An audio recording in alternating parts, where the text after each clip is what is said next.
Bonjour à toutes et à tous et bienvenue. Aujourd'hui, j'ai le plaisir de recevoir un grand ami, un professionnel de la boucherie. C'est un entrepreneur. Il s'appelle Karim Loumi, cofondateur de la boucherie Les Jumeaux. Et d'ailleurs, on salue Slim qui n'a pas pu venir ce soir, qui est son frère jumeau. Karim, bonjour à toi et bienvenue. Bonjour, merci pour l'invitation. Alors, je suis ravi de t'avoir sur ce plateau pour nous parler d'entrepreneuriat. Alors, aujourd'hui, tu es connu sur la place de Paris ainsi que ton frère en tant que la boucherie des jumeaux. Mais il faut savoir qu'auparavant, tu étais dans un autre registre. Est-ce que tu peux en parler quelques mots, puis après on parle de la Bien sûr, boucherie? bien sûr, bien sûr. J'ai commencé à être dans l'entrepreneuriat assez jeune.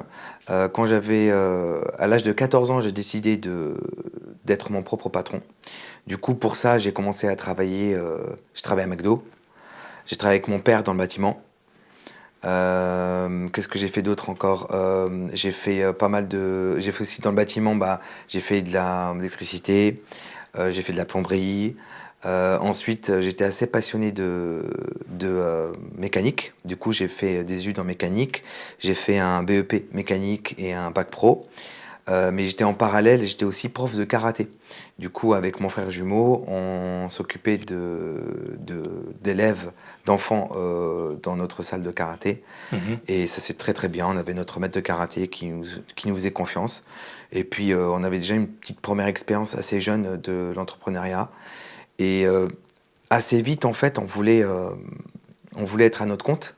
Et on était vraiment attiré par le monde de la restauration et notamment de la viande, de la boucherie. Du coup, on a décidé de lancer notre boucherie avec extrêmement peu d'expérience parce que on a ouvert la boucherie, je n'avais aucune expérience et mon frère était en même temps à l'école de la boucherie. Donc l'école de la grande école prestigieuse, l'EPB, dans le 12e arrondissement de Paris. Et du coup, on a commencé comme ça. Voilà. Alors, vous êtes connu évidemment sur la place de Paris pour être une boucherie de très haute qualité. Au départ, on avait comme vision un petit peu la boucherie, on va dire française, le roast beef, une tomate farcie, des chipolatas, des merguez de qualité. En fait, quand on s'est lancé dans la boucherie, on ne connaissait pas vraiment ce milieu. On savait juste qu'on était assez déçus de la viande qu'on mangeait et on avait une certaine frustration sur la viande qu'on mangeait à l'époque. Là, on parle de 2009-2010. Hein. Et du coup, la seule, la seule viande qui était, on va dire, un peu qualitative, c'était la volaille fermière. Et on s'est dit, pourquoi pas révolutionner la chose et vraiment faire vraiment avancer et faire la boucherie moderne des années 2010 et de changer vraiment le monde de la boucherie halal. Voilà, c'est un peu ce qu'on voulait faire. Exactement, j'allais arriver à ça. Donc, en fait, vous êtes une boucherie halal et bio. Comment est-ce qu'on peut être aujourd'hui halal et bio alors qu'il n'y a pas vraiment de label, hein, il n'y a pas Alors, d'étiquette le, la- bio le halal? label, le label bio n'existe pas. Nous avons été la toute première boucherie en 2013 à proposer de la viande bio halal en France. Le bœuf, le veau, l'agneau, le poulet. On était même certifié bio aussi, donc on était la seule boucherie, non, la première boucherie bio à être certifiée en bio halal par l'organisme EcoCert. Donc ça, c'est des choses que vous pouvez regarder sur Facebook. On a un Facebook qui date de 2013, qui a commencé en 2013, et on peut regarder un peu l'évolution qu'on a eue. Donc du coup, le bio halal n'existe plus depuis quelques années. Pourquoi? Parce qu'ils considèrent que du moment que l'abattage ne subit pas Rituel? d'électronarthrose Mhm. d'assommage avant, on peut plus dire bio halal. Et donc vu que nous respectons l'abattage rituel, donc on n'a aucune de nos volailles qui est avec électronarthrose, qui est Mhm. abattue avec électronarthrose, ou assommage pour le bovin et le ovin. Du coup, on peut pas dire bio halal. Mais les bêtes vivantes sont bio. C'est-à-dire que l'éleveur est certifié bio, la bête vivante est bio, mais une fois qu'elle est abattue, Elle ne malheureusement, on l'est ne plus. peut plus l'appeler bio. Ça, c'est les contradictions un petit peu de l'administration, on va dire. Oui. Euh, Qu'est-ce que on peut dire de vos partenaires éleveurs? Et pour l'essentiel des éleveurs français? Alors, tout ce qui est volaille, c'est exclusivement français. Donc, nous, on travaille avec deux personnes. On travaille avec une coopérative qui se situe à 1h30 de Lyon. Et on travaille aussi avec un éleveur qui s'appelle Cyril, qui élève du poulet de Bresse. Et le poulet de Bresse, c'est le meilleur poulet du monde. C'est très facile pour nous de nous occuper de l'abattage parce qu'on envoie notre sacrificateur qui sacrifie le poulet qui doit faire 6 mètres carrés. Hein. C'est vraiment tout petit. Du coup, il peut y avoir que deux personnes, donc c'est des abattages vraiment artisanaux. C'est pas de l'industriel, c'est pas de la chaîne, des cadences, etc. Du coup, la volaille, on est sur une viande française. Le veau, on est sur un veau limousin. Pareil, on est sur du veau fermier, du veau élevé sous la mer. Il faut savoir qu'il y a très très très peu, voire pas de bouchers qui font du veau élevé sous la mer. Donc c'est tout con, hein, mais en fait c'est un veau qui est élevé au lait de sa mère et de sa tante. Mhm. C'est assez technique, mais c'est assez simple, quoi. C'est ce que tout le monde imagine en fait, hein, mais en fait le veau que vous mangez malheureusement un peu partout, c'est des veaux qui sont élevés en caillebotis, ça veut dire qu'ils sont dans des enclos fermés et ils mangent du lait en poudre chimique et ils ne voient jamais le jour. Nous, et ils sont enlevés de leur mère au bout de 3 à 8 mois, à 8 jours, pardon, de 3 à 8 jours. Et nous, non, pas du tout. C'est les veaux qui restent avec leur mère, qui sont élevés, qui sont bien respectés. Et une fois qu'ils sont sevrés, ils passent à l'abattoir. Ça veut dire qu'il n'y a pas ce truc de j'enlève le veau de sa mère pour l'abattage. Non, une fois qu'il est sevré, c'est-à-dire que le veau n'a plus besoin d'être avec sa mère. Du coup, il passe à l'abattoir, donc on est sur une éthique d'élevage, donc ça c'est très intéressant.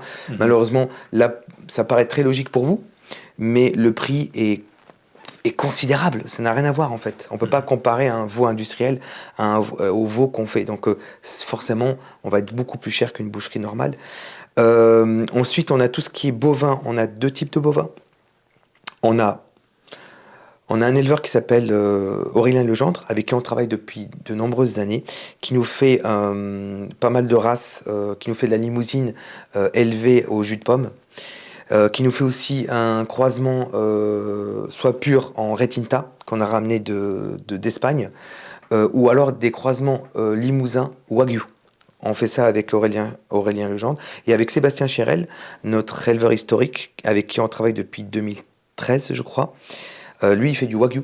Du coup, on a un contrat avec lui où on fait à peu près entre 6 à 7 bêtes par semaine, où vraiment c'est notre cheptel à nous.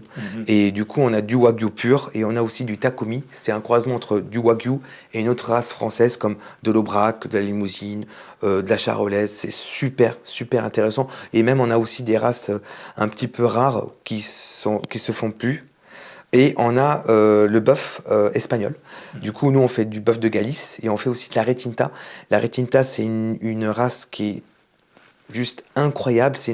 C'est des bêtes qui vont avoir plus de 20 km d'espace et qui vont manger plus de 120 types de plantes, de fleurs et d'herbes.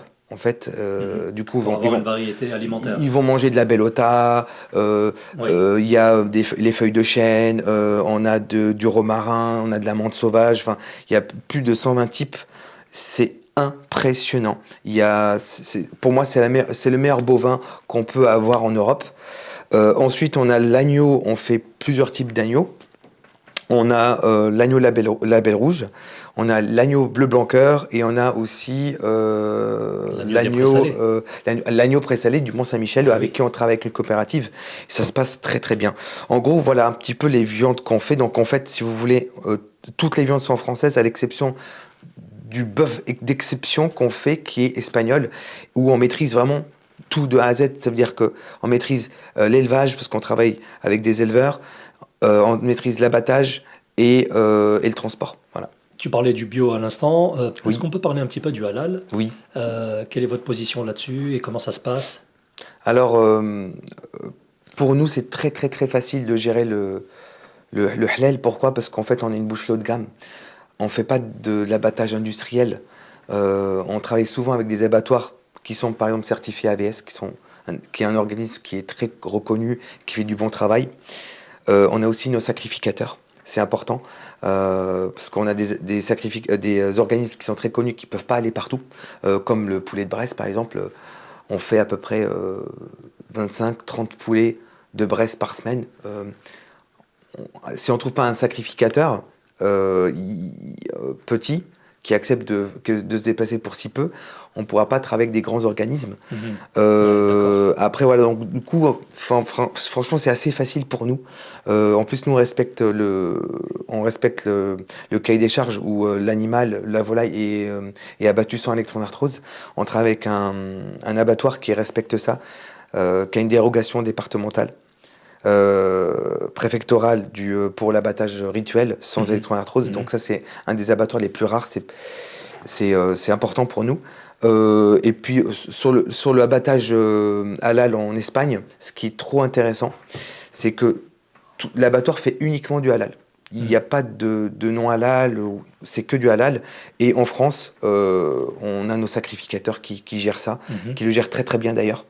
Et voilà, le problème qu'on a un petit peu à Paris, c'est que les gens, en fait, ils mangent. Pour qu'ils soient rassurés, il n'y a que 2 organismes qui sont importants. Ils ne voient pas le travail que nous on fait derrière. Il y a pas que moi, il y a des bouchers peut-être qui travaillent avec des sacrificateurs, etc., qui sont très sérieux. Il y a aussi des éleveurs musulmans qui sacrifient eux-mêmes leurs bêtes. Et du coup, voilà, je pense qu'il faut qu'il faut se renseigner, qu'il faut demander au boucher avec quel organisme vous faites, et puis vraiment poser les bonnes questions. On met le prix pour l'abattage et on fait trop attention par ça. Pour nous, le halal, l'abattage est aussi important que le respect de l'animal, que l'alimentation de l'animal, et aussi le travail. Si vous voulez, le halal pour nous, c'est trop important, mais on le met au sommet avec la qualité, avec le respect de l'animal. Nous, en fait, moi et mon frère, on dit plutôt qu'on est une boucherie halal taïb. Taïb, ça veut dire sain. Voilà. On critique pas les autres, ce qu'ils font. Oui, Juste nous, oui. voilà, on est sur un créneau où on fait du halal sain, taïb. Et pour conclure, on va parler peut-être des prix, parce que je sais qu'il y a des gens aussi qui vous font des réflexions là-dessus, du prix, de la vente en ligne. Alors, on fait la vente en ligne partout en France et en Belgique aussi, au Luxembourg aussi. On est bien positionné parce qu'on a une offre qui est très bien. À partir de 150 € d'achat, la livraison est gratuite. Il faut savoir qu'on paye à peu près une quarantaine d'euros par livraison. Du coup, c'est un effort considérable qu'on fait. Et oui, en fait, le prix qu'on fait, en fait, nous, on n'est pas une boucherie de tous les jours, on est une boucherie de plaisir. Quand vous voulez manger un gâteau d'excellence, vous allez dans une grande pâtisserie reconnue. Vous acceptez de payer le prix parce que vous voulez pas être déçu. Les clients qui viennent chez nous, ils viennent pour plusieurs raisons. Soit parce que la boucherie est propre, soit pour l'accueil, soit parce que nous, la charcuterie qu'on fait est artisanale et elle est sans produits chimiques. On ne met pas de sel nitrité, enfin, pas de rajout de sel nitrité, pas de colorant artificiel, pas de cochenille, enfin pas de produits malsains. Et ça, c'est extrêmement rare. On ne met pas d'eau dedans. Enfin voilà, soit les gens ils viennent parce qu'il y a ce côté viande d'exception, ils veulent le goûter, partager, etc. Soit ils viennent aussi parce que la viande on a un contrôle sur le halal qui est très important. Et du coup, pour les gens, pour le halal c'est trop important, mais le côté éthique aussi. Du coup, nous on rassemble un peu ce duo. Voilà, enfin, je sais pas comment expliquer le prix. Il n'y a pas à discuter en fait, Bah, c'est dans le la sens où qualité, hein, c'est la qualité. la qualité. Malheureusement, je connais aucun produit. Enfin, je sais pas. Aujourd'hui, on fonctionne pas comme une boucherie classique. Aujourd'hui, la boucherie qu'on a, elle est un peu particulière parce que faut savoir qu'on a un labo qui fait plus de 650 mètres carrés, un entrepôt qui est énorme, avec des bureaux, une boutique, donc on a déjà une charge énorme. On a aussi 2 contrôleurs qualité. Nous, les viandes qui arrivent chez nous, elles sont contrôler, numéro de l'eau, contrôle la réception, enfin, on fait des analyses aussi bactériologiques. C'est pas le même travail en fait, on fait tout nous-mêmes, hein. On n'achète pas et on revend. On travaille de A à Z et sur des viandes qui sont saines. Voilà, donc c'est un peu l'explication. Merci à toi, Karim. Merci beaucoup, c'est gentil.